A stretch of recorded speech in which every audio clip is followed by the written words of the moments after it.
ल सबैजनालाई फेरि स्वागत छ। हाम्रो यति धेरै क्वेसनहरूले गर्दा पार्ट 3 सम्म पुर्याउनु परिरहेको छ। बाध्यता सबै क्वेसनहरू राम्रैसँग एन्सर गरौँ भनेर। अब दुखी भएको त अलिक हाँसेर भन्नु। दुखी भएन, खुसी भएको। झन् यत्रो कुराहरू पाए झन् खुसी भएको। ल अनि त्यो भन्दै अब फेरि कन्टिन्यू गरौँ, हामी जहाँ थियौँ त्यहीँबाटै कन्टिन्यू गरौँ। ल अर्को क्वेसन के छ त? यो पार्ट 3 है? यो पार्ट 3 मा पुग्छ। मैले जर्सी खोल्नु पर्ने रहेछ, अर्को जर्सी धाक देखाम भनेर। लाइक गर्दै ल। लम्बरज्याक बडी मसल धेरै ठुलो भएर क्यामेरा फुट्ला भन्ने डर लाग्छ। भ्युअर्सहरुले तिरै दिन एउटै लुगा लगायो भने क्यामेरा होला। युट्युबमा NSFW भन्ने ट्याग हाल्नुपर्छ झट्ट। 18+ podcast gone wrong. ल केटा हो, स्टार्ट हानु। के छ क्वेसन? अब नेक्स्ट क्वेसन चाहिँ बिगेस्ट फ्यान एज अलवेज सक्षम विष्टबाट छ। सक्षम विष्ट त गोट हो। यसको वन लाइन को क्वेसन चाहिँ मड्रिड ला लिगा नो सक्सेस भन्नुस्। ल जर्सी लागे मान्छे हट्छु न यो चाहिँ। अब वान वर्ड आन्सर पनि दिन मिल्छ। अब मेसी अब हामी ऊ जस्तो त्यो लिगमा उसको कन्सिस्टेन्सीले हामीले त्यो सेम म्याच गर्ने अब गाह्रो नै पर्छ के। त्यो विक इन विक आउट अब उसले गोल नहानेको गेममा उसले नै क्रिएट गरेर अरूलाई हाने हुन्छ कि उसले गोल कन्ट्रिब्युसन नै छैन भने नै उसले होल टिमलाई आफै नै ड्र्याग गर्न सके हुन्छ के। अब मेन एउटा बार्सलोनाको रिजन त्यो भइहाल्यो। रियल मैड्रिडको अब अर्को चाहिँ अब हामीले 2-3टा अब कुनै सिजन अब हामी त्यो एकदम ठुलो मार्जिनले नै हारेको सिजनहरू चाहिँ अब त्यो चाहिँ हाम्रै टिमको पर्फर्मेन्स नराम्रो हो। तर कुनै जस्तो अब 14-15 मा हामी 1 पोइन्टले हार्यो, अनि त्यो 15-16 मा हामी 2 पोइन्ट्सले हार्यो। अब त्यो स्मल मार्जिन्स त एउटा दुईटा गेमले एउटा सानो दुईटा मिस्टेकले नै हुनसक्छ। यस्तो अब एउटा प्रपर डेफिनेटिभ एक्सप्लेनेसन सबैलाई चाहिँ दिनै मिल्दैन जस्तो लाग्छ मलाई। यसमा सजिलो एन्सर कस्तो हुन्छ भने मड्रिड ला लिगामा नराम्रो भयो भन्दा पनि बार्सा अलिकति बढी राम्रो भयो। यसमा अर्को चाहिँ के हो भने एल क्लासिको नै हेऱ्यो भने युजुअली धेरै जस्तो सिजनमा चाहिँ एल क्लासिको डिसाइडिङ फ्याक्टर भन्छ होइन। एल क्लासिको रेकर्ड चाहिँ बार्साको बेटर भएको छ। त्यही भएर 1 पोइन्ट 2 पोइन्ट 3 पोइन्ट ग्याप भने युजुअली त्यसमा डिसाइडिङ फ्याक्टर एल क्लासिको नै भएको छ। अब मड्रिड ला लिगा जिता सिजन चाहिँ या त मड्रिड एकदम एक्सेप्सनली राम्रो भएको छ या त बार्सा अलिकति भएको छ। तर मलाई चाहिँ त्यही एल क्लासिकोले नै र मेसीले अभियसली मड्रिडको एउटा प्रब्लम एउटा यो चाहिँ अब मैले टन्नै आफ्नो ब्लगहरुमा पनि लेखेकै छु। यो चाहिँ एउटा के प्रब्लम छ यो चाहिँ 15-16 मा बेनिटेजको बेलादेखि नै अनि अब त्यसपछि जिडानको बेलादेखि आएको एउटा प्रब्लम चाहिँ के भन्दा जस्तो बार्सिलोनाको अब भाल्भर्डे अनि को अन्डर ट्याक्टिक्स मान्छेहरूले जति क्रिटिसाइज गरे पनि जहिले नि पेपदेखि पेप अनि लुइस एनरिके भाल्भर्डेको अन्डर उनीहरूको एउटा गो टु सिस्टम चाहिँ जहिले पनि छ कि। अनि त्यसले उनीहरूको इन्डिभिजुअल प्लेयर्सको ब्याड गेम भए पनि उनीहरूको एउटा फल ब्याक सिस्टम छ। अनि उनीहरूको त्यही अटोमेटन्सहरू हुन्छ नि, त्यो प्लेइङ स्टाइलले गरेर उनीहरूले जहिले पनि विन चाहिँ निकाल्न सक्छ कि। रियल मैड्रिडको चाहिँ अति नै इन्डिभिजुअल हेभी स्टाइल भएको छ जिडानको एरादेखि। अनि त्यसले अब जब इन्डिभिजुअलहरू इन्जर्ड हुन्छ कि उनीहरूले पर्फर्म ब्याड गर्छ उनीहरूको एउटा फल ब्याक गर्ने सिस्टम नै हुँदैन क्या। अनि त्यस्तो गेमहरू चाहिँ हार्छ, ड्र गर्छ।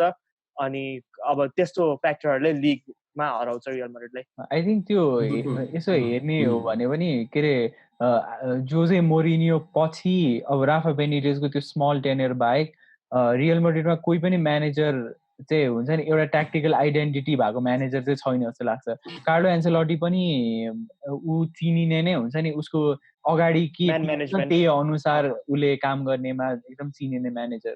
त्यो हिसाबले जोजे मोरिनियोले हेर्छस् बेनिटेजको 10 इयर छोडेको थियो नि त रियल मैड्रिड। त्यही भएर त बेनिटेज बाहेक भनेको नि बेनिटेजको नि त एउटा स्पेसिफिक आइडेन्टिटी थियो नि त खेल्नलाई। अनि के अरे जोजे मोरिनियो पछि त्यो हुन्छ नि एउटा ट्याक्टिकल आइडेन्टिटी भएको म्यानेजर चाहिँ कोही नभए भएर रियल मैड्रिडको चाहिँ अब त्यही अब बिचमा अब इन्जरिजले नै ऊ भयो, गाह्रो भयो। र अब एक हिसाबले रियल मैड्रिडले कहिले पनि त्यो हुन्छ नि एउटा बिचमा त्यो एउटा सिजन बाहेक एउटा स्ट्रेच अफ कन्सिस्टेन्सी देखाउन सकेका थिएन कुनै पनि सिजनमा। हुन्छ नि सानो सानो टिमहरूसँग स्ट्रगल गर्ने, अनि त्यसपछि हुन्छ नि अब गोल स्कोरिङको हिसाबले पनि सबै हिसाबले चाहिँ रियल मैड्रिडले सर्टेन पोइन्ट्स अफ द सिजनमा चाहिँ स्ट्रगल गर्थ्यो। त्यति बेला चाहिँ बार्साले एकदम कन्सिस्टेन्टली हुन्छ नि टिमलाई अब जित्दै गइरहेको थियो। त्यसैले अब हुन्छ नि लास्ट मैड्रिडको अब लास्ट एकदमै राम्रोसँग जिते टाइटल पनि जोजे मोरिनियोकै अन्डरमा त्यत्रो पोइन्टहरू ल्याएर जितेको टाइटल चाहिँ एउटा ट्याक्टिकल आइडेन्टिटी भएको म्यानेजर भएको बेला भएको भएर त्यो मलाई चाहिँ ईशानले भने जस्तै अब रियल मैड्रिड धेरै ट्रान्जिसन्सको अन्डरमा गयो। अब लोपेटेगी, सोलारी, अब बेनिटेजै भनौँ होइन।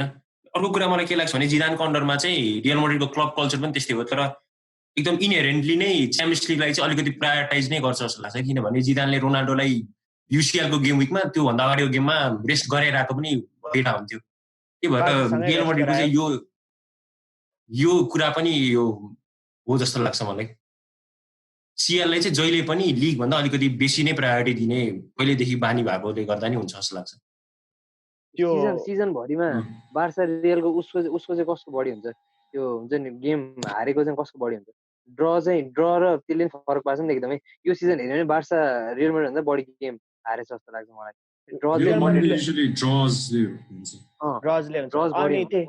ओस्ताले भने जस्तो अब त्यो च्याम्पियन्स लिग प्रायोरिटाइज गर्ने चाहिँ अब जिडानको ट्याक्टिक्समा पनि देखिन्छ कि उसले ला लिगामा एल क्लासिको र एथलेटिकोसँग बाहेक कहिले पनि त्यस्तो स्पेसिफिक ट्याक्टिक्स चाहिँ युटिलाइजै गर्दैन के। तर च्याम्पियन्स लिगमा चाहिँ उसले अपोनेन्ट बाई अपोनेन्ट बेसिसमा टिम एकदमै म्यासिभली नै चेन्ज गर्छ के, अनि त्यहीबाट उसको अब प्रायोरिटिज देखिन्छ नि। प्रब्दल एउटा सानो मलाई करेक्ट गर्न मन लाग्छ, भ्याल्भर्डे अन्डर चाहिँ हाम्रो हल्का सेट गेम प्ले चाहिँ थिएन हैन, त्यसमा चाहिँ तर त्यो एउटा स्पेसिफिक पनि थियो नि। जस्तो अब मेसीले डिफेन्ड गर्दैन भनेर उसको पछाडि राकिटिच प्लेस गरेको थियो, अब उसले फुल फ्रिडम होस् भनेर। आई थिंक भ्याल्भर्डेमा चाहिँ मोस्ट केसमा चाहिँ एउटा पुग्न पुगेर मैले चाहिँ गेमहरू अब याद गरेर चाहिँ रुप अन फुटबल नै खेल्थ्यो क्या बार्साले। त्यही भएर अब मलाई चाहिँ एज अ हेर्दाखेरि चाहिँ मलाई चाहिँ कहिल्यै त्यो एउटा सेट चाहिँ लागेन। लुइस एन्रिकेले त्यो राम्रोसँग ट्रान्जिसन चाहिँ लुइस एन्रिकेले गरे जस्तो लाग्यो। किन भन्दा अब त्यो टिटो भिलानोभाको अन्डरमा नि टिटो भिलानोभा त अब गार्डियोलाकै असिस्टेन्ट थियो नि त, अनि त्यसपछि अब त्यति बेला त अब गार्डियोलाकै आइडेन्टिटी भयो। तर लुइस एन्रिकेले चाहिँ अलिकति हुन्छ नि त्यो बार्सालाई अझै अर्को एउटा डिरेक्सनमा लगेर त्यो एउटा हुन्छ नि एउटा त्यही फिलोसफीले चाहिँ गेम बाहेक अरू पनि फिलोसफीहरू छ जित्नलाई। मैड्रिडको ला लिगा सक्सेस थियो हैन क्वेशन ला लिगाको ल्याक अफ सक्सेस लुइस एन्रिकेसम्म पुग्यो भने के मैले बार्साको सक्सेससम्म पुग्यो भने के मैड्रिडको ल्याक अफ सक्सेसबाट बार्साको सक्सेससम्म पुग्यो। तर रिजन नै त्यही हो नि त, बार्साको सक्सेस नै ल्याक अफ सक्सेस हो नि त। भाल्भर्डे कहाँ छ आजकल? बिल्बाओ भाल्भर्डे म्यानेज गर्छु रे मलाई अस्ति इन्टरभ्यु सुने। अस्ट्रेलिया इजिप्ट म्यानेज गर्ने रे भाल्भर्डे। घरमा उसको स्यालेरी त्यत्रो आछ चिलाउँछ उसको त। भाल्भर्डेको मलाई नेक्स्ट म्यानेजरले उ चाहिँ हेर्नु मन लागिरहेछ कि त्यो के चाहिँ गर्दो रहेछ भ्याल्भर्डेले, सबैले हेर्दै। भ्याल्भर्डे राम्रो म्यानेजर हो, बार्सालाई मात्र हैन। फर्स्ट सिजन त एकदम राम्रो थियो, मलाई त भ्याल्भर्डेको फर्स्ट सिजन राम्रो थियो एकपल्ट। बार्सा फ्यान मेजोरिटी बार्सा फ्यानहरुले भ्याल्भर्डे नमन पराउने रिजन चाहिँ अब साच्चीमा भ्याल्भर्डेको फल्टै हैन नि, त्यो दुईटै लस। रोमासँग लस अनि भ्याल्भर्डेको त्यो रेपुटेसन टेन्ट भएको ती दुईटा लसले गर्दा हो। लसेसले हो, तर दुवै लस अब रोमासँग खाएको तीनटै गोल इन्डिभिजुअल एरर, अनि अब लिभरपुलसम्म त हाफ टाइममा रोएपछि के गर्नु।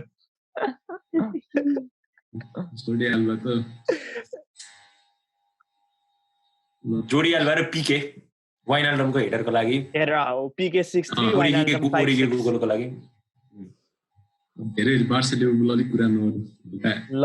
त्यो प्लस जस्तो अब त्यही गेममा मेसीको 3टा बिग चान्स क्रिएटेड, 3टै अब गोलै हान्न सकेन सुआरेज र आल्भाले। किनोले नि एउटा राम्रो चान्स पाएको थियो जस्तो लाग्छ मलाई गेममा। यहाँ फर्स्ट लेगमा डेम्बेलेले पनि गरेथ्यो नि काण्ड। अब अर्को क्वेशन दिँदै जाने डेम्बुलेन्स सर्च मेरो फेभरेट सर्च, मेरो नि कसम फेभरेट हो त्यो। ल नेक्स्ट क्वेसन, यो क्वेसन भन्ने मन छैन मलाई।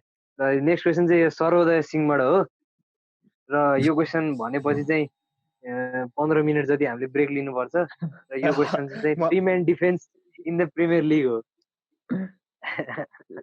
आन्सर 3 म्यान डिफेन्सको चाहिँ के छ, यसमा इफेक्टिभनेस के छ, थट्स के छ भन्ने कुरा छ। ठिकै हो, भनौँ त थट्स। एकैछिन अब सुशान्त दाइले 15 मिनट ब्रेक भने जस्तै म ठ्याक्कै त्यसलाई जर्सी फेरेर नै आउन भ्याउँछु होला। ल फेर 22 स्टेप्सदेखि लगाएर आइज है। ट्याङ्क टप जर्सी के यो मलाई नै छाड्दै हो यो क्वेसन हो।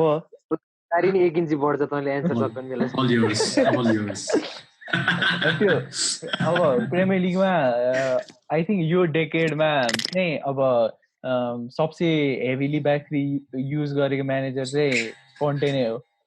र एन्टोनी कन्टेले चाहिँ अब त्यति बेला चाहिँ अब भनौँ न उसको टिम पनि त्यही अनुसार सुट गर्थ्यो।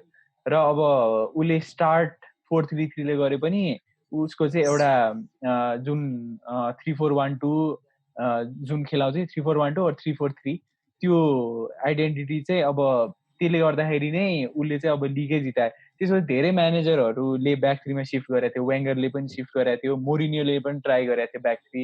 र अहिले चाहिँ अब रिसेन्ट उसमा हेर्ने हो भने ब्याक थ्री युज गरेर ब्याक थ्रीलाई इफेक्टिभली र राम्रोसँग युज गरिरहेको टिम चाहिँ खासै छैन। अब ब्याक फाइभ युज गरेर चाहिँ धेरै टिमहरू छ, तर अब त्यो ब्याक फाइभ र ब्याक थ्रीमा नि धेरै फरक छ भन्छु म। र अहिले अब युनाइटेडले अहिले चाहिँ अब भनौँ न ठुलो टिम मध्ये युज गरिरहेको के अरे ऊ चाहिँ युनाइटेडले अहिले ओलेले बिग गेम्सहरूमा युज गरिरहेको ट्याक्टिक्स हो। यो चाहिँ 3-4-1-2 जुन छ 3-4-1-2 चाहिँ अहिले ओलेले बिग गेम्सहरूमा चाहिँ 3-4-1-2 ले चाहिँ एउटा के उ गर्छ भन्दाखेरि 3-4-1-2 ले एउटा डिफेन्सिभ सलिडिटी दिन्छ फर्स्ट त। किन भन्दा 3-4-1-2 डिफेन्सिभली त 5-3-2 हुन्छ र 5-3-2 मा चाहिँ अब सबै हाफ स्पेसेसहरू कभर गर्न मिल्ने के अरे फ्ल्याङ्क्सहरू कभर गर्न मिल्ने सबै हिसाबले भनौँ न एकदम एउटा सिक्योर लाइनअप हो 5-3-2 चाहिँ डिफेन्सिभली पनि। र अट्याकिङ ट्रान्जिसन्समा जुन त्यो 1 छ त्यो 1मा त्यो 3-4-1-2 को जुन 1मा उसले जति लेभल अफ फ्रिडम पाउँछ त्यसले गर्दाखेरि चाहिँ भनौँ न अब युनाइटेडमा ब्रुनो जस्तो प्लेयरहरूले चाहिँ राम्रोसँग खेल्न पाइरहेको छ अहिले। र अनि अर्को कुरा चाहिँ अब जुन अगाडिको जुन 1 को अगाडि जुन दुईटा स्ट्राइकरहरू छ, दुईटा स्ट्राइकरहरू चाहिँ नर्मल एकदम वाइड प्लेस स्ट्राइकरहरू हुन्छ। त्यो वाइड प्लेस स्ट्राइकरहरूको चाहिँ एउटा फाइदा के हुन्छ भन्दा काउन्टर अट्याक्समा चाहिँ एकदम सजिलो हुन्छ त्यस्तो टिमहरूलाई। र त्यसले गर्दाखेरि चाहिँ अब 3-4-1-2 चाहिँ अबको वे फरवर्ड हो जस्तो लाग्छ मलाई। किन भन्दा एन्टोनियो कन्टेले नि इन्टरमा ती युज गरिरहेछ। र अब लाजियोले पनि 3-5-2 भने पनि त्यहाँ लुइस एल्बर्टो अलिकति अगाडि सिफ्ट भएर जस एउटा नम्बर 10 को जसरी अपरेट गरिरहेको छ। र त्यो कारणले गर्दाखेरि चाहिँ अब जुन ब्याक थ्री अहिले अब राम्रोसँग युज गरेर टिमहरू त्यही नै हो। र अब ब्याक थ्री चाहिँ अब पहिलेदेखिको एकदम एउटा सिक्योर सिस्टममा गनिन्छ। अब जुन त्यो लिबेरोको युजदेखि लिएर जुन बाँकी दुईवटा सेन्टर ब्याक्सहरूले म्यान मार्किङ गरेर एउटा भनौँ न डिफेन्सिभली एकदम राम्रो फर्मेसन हो। तर अहिलेको अब फुटबलको यो डेभलपमेन्ट पछि चाहिँ यसलाई चाहिँ अब राम्रोसँग अट्याकिङ ट्रान्जिसन्समा नि युज गर्न मिल्ने भएको भएर 3-4-1-2 चाहिँ 3-4-1-2 अथवा 3-4-3 चाहिँ अब वे फरवर्ड हो जस्तो लाग्छ। र वुल्सले पनि देखाएको छ अब वुल्सको जसरी त्यो 3-2 वाला मिडफिल्ड सेटअप छ ब्याक थ्री र दुईजना रुबेन नेभेज र जाओ मोटिन्यो त्यो सिस्टमले चाहिँ उनीहरूलाई एउटा काउन्टर अट्याक गर्ने एउटा कुसन जस्तो प्रोभाइड गर्छ। जसरी उनीहरूले त्यो सिस्टमबाट बल अगाडि रिलिज गर्छन् त्यो हिसाबले चाहिँ एउटा एकदम काउन्टर अट्याकिङ युनिट जस्तो भएको छ वुल्स अहिले। र आई थिङ्क त्यो त्यस्तो सिस्टमहरू चाहिँ वे फरवर्डमा चाहिँ एकदम डिफेन्सिभली र ओफेन्सिभली एकदम सिक्योर सिस्टमहरू हो जस्तो लाग्छ मलाई चाहिँ। ईशानले भने जस्तै यसमा पर्सनल र म्यानेजरको पनि कुरा आउँछ। अब जस्तै कि चेल्सीमै हेर्ने हो भन्दाखेरि मार्कस अलोन्जो र भिक्टर मोजेस चाहिँ दुईटा विङ ब्याक्सहरू। अब मार्कस अलोन्जोलाई अहिले हेर्ने हो भने ऊ एज अ लेफ्ट ब्याक चाहिँ खत्तमै छ। उसको पछाडि पनि डिफेन्सिभली पनि राम्रो छैन, अफेन्सिभली पनि आउटपुट त्यस्तो राम्रो निकालेको छैन। तर एज अ विङ ब्याक चाहिँ उसले राम्रो खेलेको थियो त्यो सिजन। त्यसै गरी अर्को डेभिड लुइस पनि 4 जनाको डिफेन्समा चाहिँ खत्तमै खेल्छ।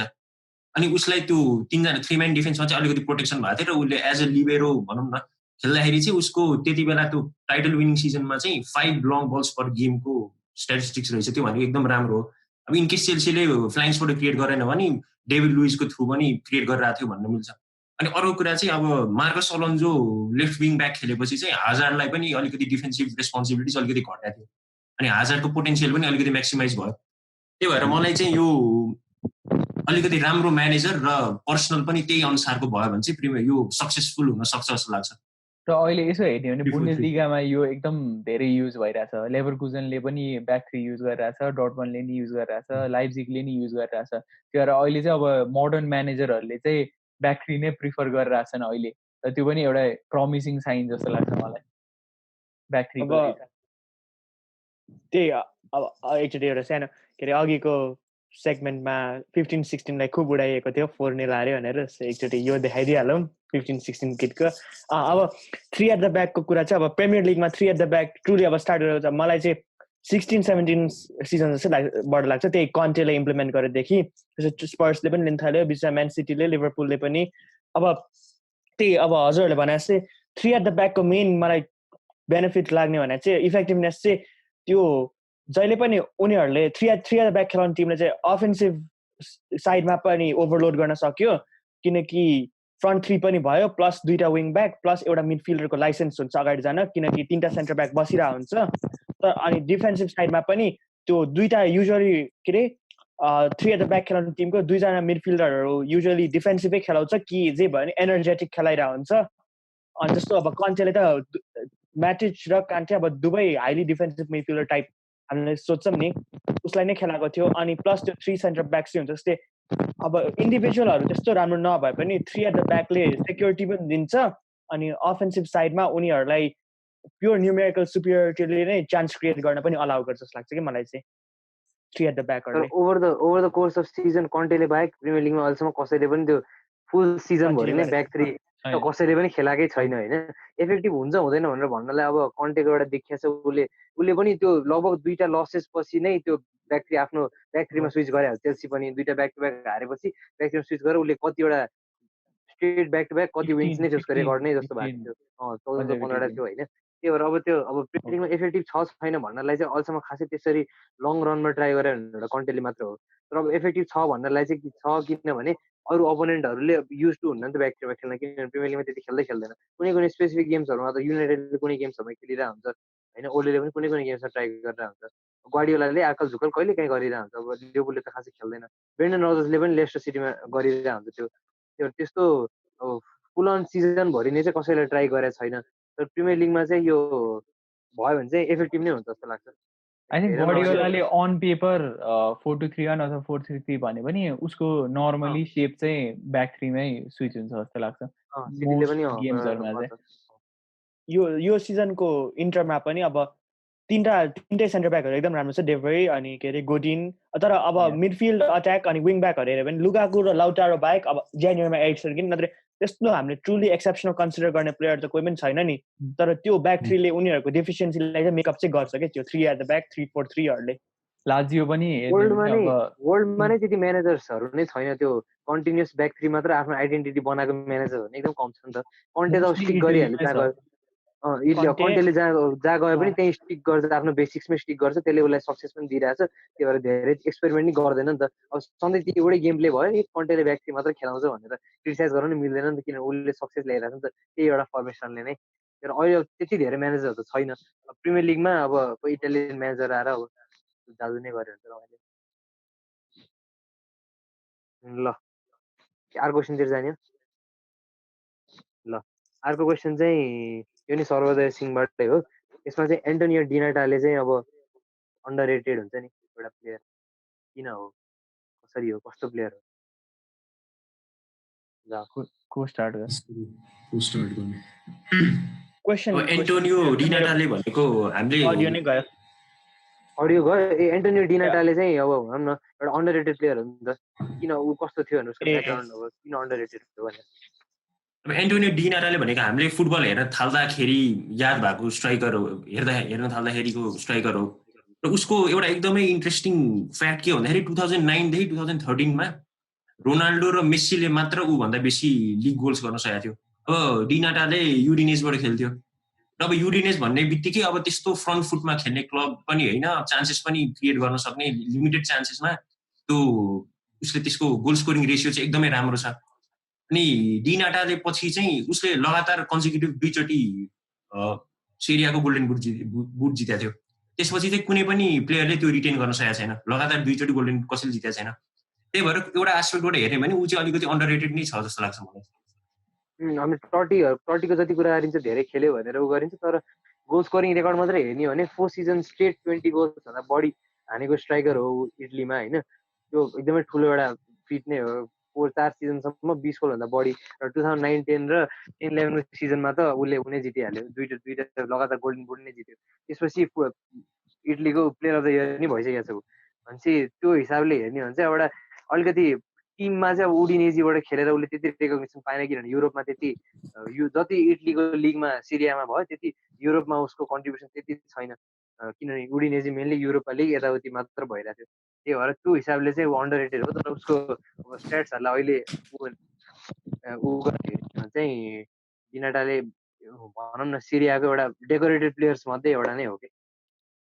तर उसलाई अब फ्रान्सिस्को टटीसँग कम्पेयर गर्ने चाहिँ मिल्दैन, किन भन्दा अब टटी त मोस्टली नम्बर 10मा अपरेट गर्थ्यो। त्यही भएर अब टटीको गोल स्कोरिङ रेकर्ड र डिनाटालेको लाई त कम्पेयर गर्नु मिल्दैन। तर आई थिङ्क डिनाटाले चाहिँ यस्तो प्लेयर हो कि जुन चाहिँ एउटा ठुलो क्लबमा नगइकन पनि हुन्छ नि कन्सिस्टेन्टली राम्रो खेलेको र कन्सिस्टेन्टली यो लेभलको रेकग्निसन पाएको चाहिँ एकदम कमै त्यस्तो टिम। अब टटी रोमामा भने रोमा तर पहिलेदेखि एकदम ठुलै टिम हो नि त इटलीको त।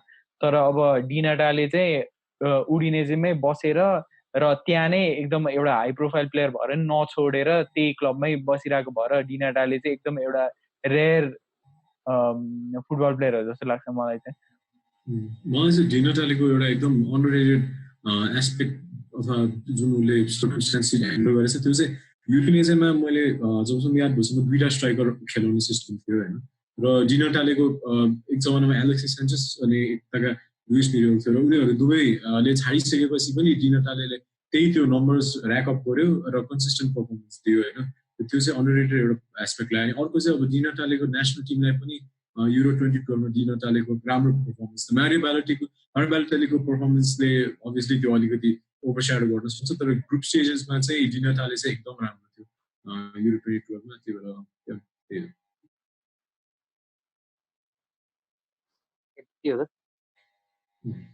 अर्को क्वेसन उद्गम भट्टराईबाट छ, अनि यो चाहिँ अब अहिलेको एकदमै हट टपिक भनौँ न, अब यो सबैले डिस्कस गर्ने क्वेसन चाहिँ ट्रान्सफर मार्केट चाहिँ कस्तो हुन्छ होला आफ्टर यो कोभिड-19 को पेन्डेमिकको चाहिँ कस्तो ट्रान्सफर मार्केट सिचुएसन चाहिँ कस्तो हुन्छ?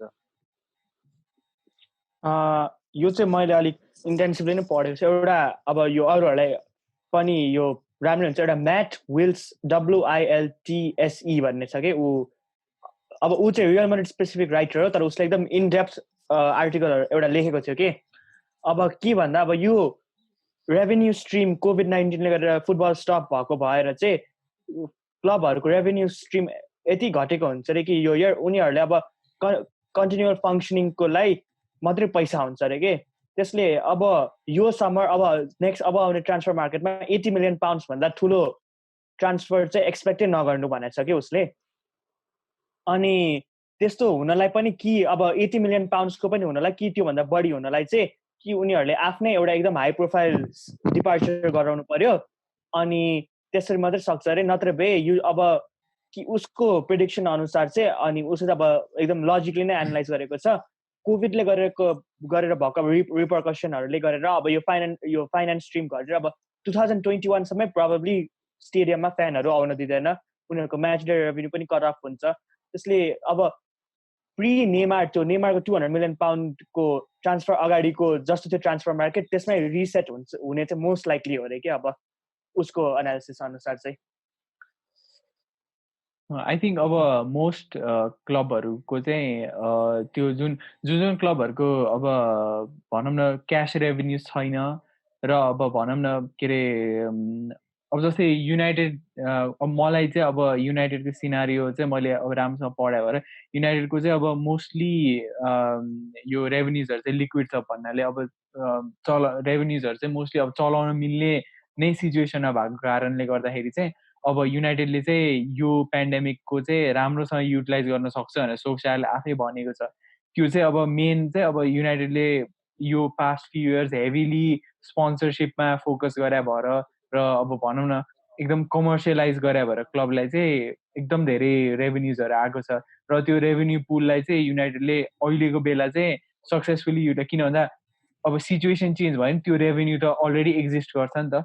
त्यो कारणले गर्दाखेरि चाहिँ युनाइटेड जस्तो अब फाइनेन्सियली स्टेबल क्लबहरूले चाहिँ अब यो मार्केटमा चाहिँ भनौँ न राम्रोसँग उ गर्न सक्छन्। तर अब जुन क्लबहरू फाइनेन्सियली स्टेबल छैनन्, अब जस्तै युभेन्टस नै भनौँ, युभेन्टसले अहिले अब धेरै अब रोनाल्डो डेली प्लेयरहरूले त्यत्रो स्यालेरी दिइरहेको छ र अब त्यो कारणले गर्दा युभेन्टसले अब पल पग्बा यदि पेन्डेमिक अगाडि अफोर्ड गर्न सक्थ्यो भने नि अब अफोर्ड गर्न सक्दैन। त्यही यो पेन्डेमिकले गर्दाखेरि त्यही नै कारण हुन्छ। र आई थिङ्क लिभरपुलले नि अस्तिको रिसेन्ट अनुसार चाहिँ यो ट्रान्सफर विन्डोमा धेरै स्पेन्ड नगर्ने जस्तो कुराहरू आइरहेको छ लिभरपुल जस्तो टिमहरूको नि। र अब भनौँ न त्यो कारणले गर्दाखेरि चाहिँ अब क्लबले कसरी आफूलाई फाइनेन्सियली लास्ट फ्यु इयर्समा एक्ट गरेको थियो त्यसले नै अब धेरै डिटरमाइन गर्छ जस्तो लाग्छ यो अब भनौँ न क्लबको फ्युचर ट्रान्सफर रिलेटेड नेगोसिएसन्सहरू चाहिँ।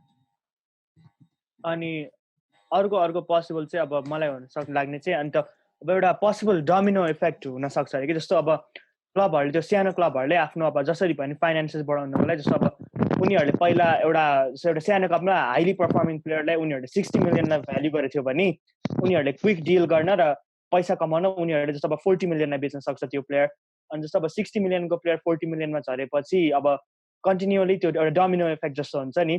अब 40 मिलियनको प्लेयर 20 मिलियनमा झर्न सक्छ, अनि जस्तो पोसिबली पहिला अब 100 मिलियन पर्ने प्लेयर्स 80 मा झर्न सक्छ, अनि as a result as whole prices चाहिँ पहिला भन्दा कमै हुन्छ जस्तो लाग्छ मलाई। यसमा एउटा पिआरको पनि कुरा आउँछ, किनभने यो अलिकति एथिकल साइडमा पनि हेर्ने हो भने अब कतिवटा क्लब्सले आफ्नो स्टाफलाई फर्लोमा हालेको छ, अनइम्प्लोइमेन्ट रेट्स बढिरहेछ होइन, अनि एकदमै फाइनेन्सियली स्टेबल क्लबले पनि त्यत्रो हाई अमाउन्टमा स्पेन्ड गर्न चाहँदैन जस्तो लाग्छ। अस्ति पनि लिभरपुलले अब स्टाफहरूलाई फर्लोमा राख्दाखेरि एकदमै कन्ट्रोभर्सी नै भएको थियो ट्विटरमा। त्यो गरेर अहिले अब मार्केटमा आएर 80-90 मिलियन स्पेन्ड गर्नु भनेको चाहिँ एकदमै कन्ट्राडिक्टिङ नै हुन्छ नि त क्लबको लागि पनि। त्यही भएर मलाई यो कुराले पनि एफेक्ट गर्छ जस्तो लाग्छ। प्लस त्यस्तो त्यो नन प्लेयर नन कोचिङ स्टाफको युजुअली स्टाफहरू अब लोकल एरियाकै हुन्छ नि, लोकल स्टाफलाई नै अब के अरे उनीहरूले ले अफ गर्न थाल्यो भने लोकल प्रोटेस्टहरू हुनसक्छ नि त। क्लबको फ्यान बेस लिभरपुलमै हुनसक्छ, क्लबको रेपुटेसन त्यही सिटीमै बिग्रिन सक्छ। यसमा मलाई एउटा थप्न मन लागेको चाहिँ अलिकति यो मार्केट रिलेटेड भन्दा नि ट्रान्सफर इन जेनरल हो होइन। मलाई चाहिँ अब यो ट्रान्सफरको कोभिड-19ले गर्दा अब यो ट्रान्सफर न्युजहरूलाई पनि अफेक्ट हुन्छ जस्तो लाग्छ, किनभने जसले पनि त्यो अब फाब्रिजियो रोमानोको त्यो डे इन द लाइफ हेरेर युजुअली एजेन्ट्सहरू अथवा एजेन्ट्स भन्ने यो रिपोर्टर्सहरू चाहिँ मिटिङ जहाँ भएको छ त्यसकै बाहिर प्रेजेन्ट भएर त्यसरी न्युज गर्ने भनेर देखिन्छ होइन। अब अलिकति यो कोभिड-19ले गर्दा अलिकति ट्रान्सफर अलिकति सिक्रेटिभ हुन सक्छ पनि भनेर अब एउटा सो भन्न सकिन्छ, तर अब इन्टरनेट हो, अब लिक्सहरू अब जे पनि हुन सक्छ। अर्को क्वेसन जाने सक्यो फुटबल रिलेटेड चाहिँ ए होइन छ अझै के अरे एउटा चाहिँ यो which player will be the most expensive transfer in the transfer window post corona भनेर सक्षम बिस्टरले नै सोधेको छ होइन। अब यसमा आई थिङ्क म नै एन्सर गर्नुपर्दा चाहिँ अब युनाइटेडले जसरी जेडन सान्चोसँग हेभिली लिङ्क छ र अब युनाइटेडले अब पहिला त 120-130 मिलियनको कुराहरू आइरहेको थियो, तर आई डोन्ट थिङ्क अब त्यत्रो पैसा पर्छ होला। तर अब 85-90 मिलियनमा जेडन सान्चो युनाइटेडले अब अक्वायर गर्यो भने चाहिँ त्यही नै यो पोस्ट कोरोना ट्रान्सफर विन्डोको सबसे एक्सपेन्सिभ ट्रान्सफर हुन्छ जस्तो लाग्छ मलाई। डर्टमनले चाहिँ बेच्छ अरे होइन, अब धेरै कन्फ्लिक्टिङ रिपोर्ट्सहरू छ, तर अब अहिलेको घाटा हुन्छ नि त उसलाई त, एक वर्ष राख्यो भने उसलाई त अभियसली घाटा हुन्छ नि त डर्टमनलाई त। होइन, तर अब सान्चोको नि त ऊ सुन्नु पर्यो नि त, सान्चोलाई क्लियरली छाड्न मन छ, त्यो उसले अब एक हिसाबले पर्सनल टर्म्स अग्री नै गरिसक्यो भन्ने नि हुन्छ। र अब एउटा पोइन्टमा त अहिले हेर्दा चाहिँ इनेभिटेबल जस्तो भइसक्यो सान्चो युनाइटेड आउने चाहिँ। र अब डर्टमनले अब यो सिचुएसनमा धेरै माग्न नि मिल्दैन, प्लस अब डर्टमनलाई त अब त्यत्रो धेरै पैसा आउनु भनेको त एउटा ठुलै बोनस हुन्छ अहिलेको सिचुएसनमा त। त्यो कारणले गर्दाखेरि चाहिँ अर्को यस्तो अब इनेभिटेबल अब त्यो भने अब रियल मैड्रिड र एम्बापे भने जस्तै हुन्छ अनि अब प्री कोरोना उसको गिभन प्राइस 250 million pounds जति थियो भनेपछि अब उसको 100 million pounds को प्राइस ड्रप भए पनि 150 million pounds त हुने नै भयो उसलाई किन्यो भने यो पनि त्यस्तो बिग ट्रान्सफरहरू कम नै हुन्छ होला मलाई चाहिँ अब सान्चो त एउटा पोसिबिलिटी हो मलाई चाहिँ लाउटारो पनि हुन सक्छ जस्तो लाग्छ किनभने तर लाउटारोको त अघि भर्खर फाब्रिजियो रोमानो अघि भर्खरै पनि आथ्यो नि तर अब बार्साको इन्टरको प्रेसिडेन्टले जान्न भनेर भर्खर उ निकाले ठिकै हो सान्चो नै पोसिबिलिटी हो नेमार त आउँदैन स्योर त्यो जति नेमार एम्बापेहरु कोही आउँदैन यो सम्म त चान्स छैन विन्डोमा कोही आउँदैन के विन्डोमा लिभरपुलले त टिमो वर्नरलाई अब त्यति 50 million को भ्यालुएसन गरेछ 30 भन्दा दिनु 50 million मा पनि नेगोसिएट गर्न खोज्दैछ सकिरीहरु यिनीहरु बेचेर चाहिँ ह्यारी विल्सन सकिरीहरु बेचेर चाहिँ एउटा फन्ड कलेक्ट गरेर अनि वर्नर किन्ने भनेको थियो अब सकिरीको 20-25 million भ्यालुएसन थियो भने अहिले त कोभिडले त उसको घटेर 10-15 million भइसक्यो एक हिसाबले हेर्ने भने अनि त्यो भइसकेपछि वर्नरलाई त 50 भन्दा कममा दिन्ने भनेछ अनि सकिरीको भ्यालुएसनहरु ह्यारी विल्सनको भ्यालुएसन घट्यो भने त लिभरपुल त अभियसली लस हुन्छ त्यो भएर त्यो लाइकली देख्दिन म आई थिंक यो विन्डोमा अलि एक्टिभ हुने क्लब त युनाइटेड मात्रै होला र प्रुभन नै अब जस्तै ओलेले आफै भनेछ यो पेन्डेमिक यो कोरोना पछि चाहिँ एक्टिभ हुन्छौँ भनेरै ओलेले अस्ति स्काई स्पोर्ट्समा पनि भनेको थियो र प्लस हिजो कि अस्ति युनाइटेडले एभ्री डे एउटा भनौँ न यसै यो जुम सेसन जस्तो गर्छ कि यो एमयुटिभीमा अनि त्यसमा अस्ति ओलेले पनि जोइन गरेको थियो र यसो ट्रान्सफरको कुरा गर्दाखेरि चाहिँ अब जस युनाइटेडले एक्विजिसन गर्ने चाहिँ प्लान नै छ यो विन्डोमा र अर्को क्वेसन चाहिँ अब इज ओले the right man for the job in United भनेको छ अब मैले एन्सर गर्नु अगाडि यसो अरू टिमको फ्यानहरूको के छ भ्युज यसमा ओले त एकदमै राइट म्यान नै हो नि युनाइटेडको लागि हैन त सुसजन एकदम ओले भएसम्म मलाई एकदमै ढुक्क आनन्द ओले बाहेक अरू कोही आयो भने डर हुन सक्छ तर ओले भइन्छ म अब नन बायस्ड फ्यान चाहिँ अब नट द राइट म्यान भन्छु उसको ट्याक्टिकल नट नै त भन्यो भने हामीले पनि अनि ओलेको अघि नै इशानले भने जस्तै बिग टिमसित चाहिँ राम्रो खेल्छ किनभने उसको 3-4-1-2 4-4-2 डायमन्डमा दुईटा एकदमै वाइड फरवर्ड्स एकदमै फास्ट राशफोर्ड मार्सियलहरू खेलाएर जसरी तसरी हुन्छ जितिरहेको हुन्छ तर उसको प्रब्लम चाहिँ यो सानो टिम्सहरूसित चाहिँ त्यो पेनिट्रेसनै भइरहेको थिएन अब यो ब्रुनो फर्नान्डेज ल्याएर अलिकति रेक्टिफाई भएको छ त्यो त्यही भएर यो एउटा एरिया चाहिँ एकदमै अब युनाइटेड फ्यान्सहरूलाई एकदमै चित्तै नबुझ्या हुन्छ त्यो त हो तर के भने पनि जोक अपार्ट तर ओले चाहिँ यसो जेन्युनली हेर्दा सुरुमा आउँदाखेरि र अहिलेको कम्पेयर गर्ने हो भने चाहिँ ओले राम्रै लाग्छ मलाई चाहिँ ओले राइट म्यान हो कि जस्तो पनि लाग्छ कि कहिलेकाहीँ चाहिँ 65-35 जस्तै छु 65 चाहिँ राइट म्यान नै हो कि जस्तो नि बेला बेलामा ग्लिम्स पनि दिन्छ नि त सिडुसी हान्छ ओलेले बेला बेलामा हो खतरै गर्छ जस्तो पनि गर्छ त्यसो भएर बेला बेला राइट म्यान हो जस्तो नि लाग्छ तर जस अझै 2-4 वर्ष दिँदा हुन्छ किनभने म्यानेजर फेरेर नि अब कति फेर्ने हो र फेरि अर्को म्यानेजर आउँछ त्यसलाई प्लेयर मन पर्दैन फेरि बेच्छ यही साइकल कन्टिन्यू हुनु भन्छ एटलिस्ट मलाई चाहिँ पोचेटिनो हुनुपर्छ जस्तो लाग्छ मलाई चाहिँ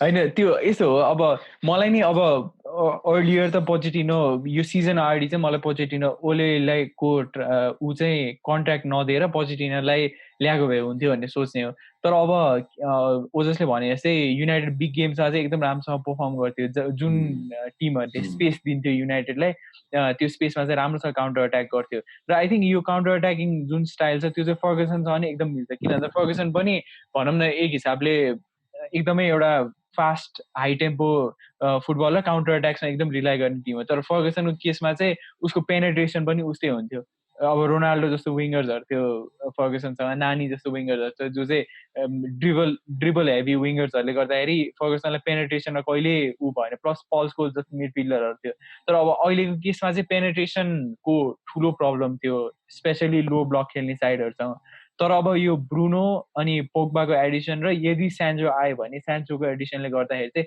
त्यो प्रब्लम चाहिँ एउटा सर्टेन लेभलमा सल्भ हुन्छ कि जस्तो मलाई लाग्छ किनभने अब लो ब्लक्सलाई तोड्न सक्ने दुईटा वेपन भनेको एउटा कि पासिङ हो एउटा चाहिँ ड्रिब्लिङ हो र अब पोग्बा ब्रुनो र स्यान्चोले चाहिँ त्यो आई थिङ्क त्यो दुइटै एरिया एकदम राम्रोसँग कभर गर्छन् तर अब पोग्बा र ब्रुनोलाई खेलाउनुको लागि एउटा सर्टेन ब्यालेन्स पनि चाहिन्छ मिडफिल्डमा त्यसको लागि चाहिँ एउटा डिफेन्सिभ मिडफिल्डर चाहिँ एउटा ठुलो प्रायोरिटी हो जस्तो लाग्छ युनाइटेडको लागि होइन अनि अब युनाइटेडले अब सर्टेन पोजिसनहरू राम्रोसँग सर्ट आउट गर्न सक्यो भने चाहिँ ओलेलाई चाहिँ एउटा सिजन दिएर र अब भनौँ न सबै पोजिसनहरू सर्ट आउट गरेर उसले अब भनौँ न एउटा top 3 title next season title होइन कि टप 3 टप 4 फिनिस देखाउन सक्यो भने चाहिँ मेबी फ्युचरमा चाहिँ अब ओलेलाई कन्सिडर गर्न सकिन्छ कि भन्न मिल्छ तर अहिले नै म राइट म्यान हो चाहिँ भन्दिनँ किनभने एउटा सिजन अझै दिनुपर्छ जस्तो लाग्छ उसलाई राइट प्लेयर्सहरूसँग युनाइटेडको अहिलेको गल्ती नै त्यही भइरहेछ नि त किनभने जो पनि आइरहेछ स्पेन्ड गरिरहेछ आफ्नो प्लेयर्सहरूमा अनि त्यसपछि त्यो प्लेयरहरू अर्को म्यानेजरमा आउँछ कोही फिट हुँदैन कोही के हुन्छ मोरिनियोले अब मलाई सेन्टर ब्याक दिएन भनेर अहिलेसम्म पनि कराइरहेछ अनि ओले आउने बित्तिकै ओलेले मगवायर पाउँछ अनि त्यसमा नि मरिनियोको चित्त बुझ्दैन किनभने उसलाई पनि टाइम दिएको भए त उसले पनि एउटा सेटल उसले पनि एउटा राम्रो गरेर आफ्नो त ट्रफी त जितिरहेको थियो मोरिनियोले पनि उसको सेकेन्ड बनाएको त उसको बिगेस्ट अचिभमेन्ट भन्नु नै उसले भनेको थियो युनाइटेडको अहिलेको मेन सक्सेस नभएको कारण नै म्यानेजर आइरहेछ स्पेन्ड सबैले गरिरहेछ त्यत्रो मिलियन्स गरिरहेछ तर एउटा सेटलिङ स्पट हुन्छ नि म्यानेजरलाई एउटा भिजन भएको म्यानेजरलाई चाहिँ अब 2-4 वर्ष टाइम दिएर हुन्छ कि के हुन्छ अब अहिले स्पर्समा हेर्ने हो भने मोरिनियोको सक्सेस नै अब यसो हेर्दाखेरि मोरिनियो स्पर्समा कामै छैन जस्तो देखिरहेको छ तर मोरिनियोले टाइम चाहिन्छ मलाई भनेर भनिरहेको छ अब अहिलेको रिसेन्ट फर्म हेर्ने त मोरिनियो त स्याकै गर्नुपर्ने जस्तो फर्म भइसक्यो स्पर्समा पोजिटिभ भन्दा नराम्रो फर्ममा गइसक्यो मोरिनियो त्यही भएर ओलेलाई चाहिँ अब राइट म्यान हो होइन भन्दा नि 1-2 वर्ष टाइम दिएर चाहिँ उसको अब भिजन जे छ भिजन त भन्छ के अरे अब होला भिजन